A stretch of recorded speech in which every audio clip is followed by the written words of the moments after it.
তোরা বুঝতে পারছো আমি কোথায় যাচ্ছি? আমার স্কুলে অনুষ্ঠান যাচ্ছি।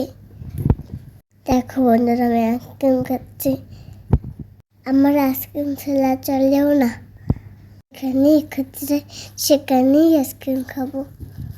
আমার পছন্দ আইসক্রিম। খাওয়া শেষ, অনুষ্ঠান শুরু হয়ে গেল। সুন্দর পারমানেন্ট চলতে আছে।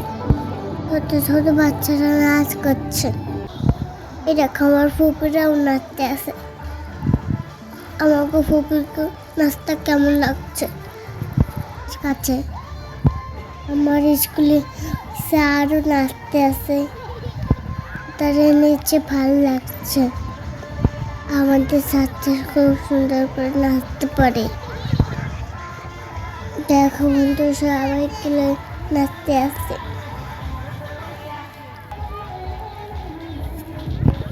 আমি অনুষ্ঠানে গিয়ে অনেক মজা পেয়েছি, আনন্দ করেছি। এসব অনুষ্ঠান আমাদের ভালো লাগে। তোমাদের কাছে কেমন লাগে কমেন্ট করে যাও। আমার ভিডিওটা যদি তোমাদের ভালো লাগে শেয়ার করে দিও।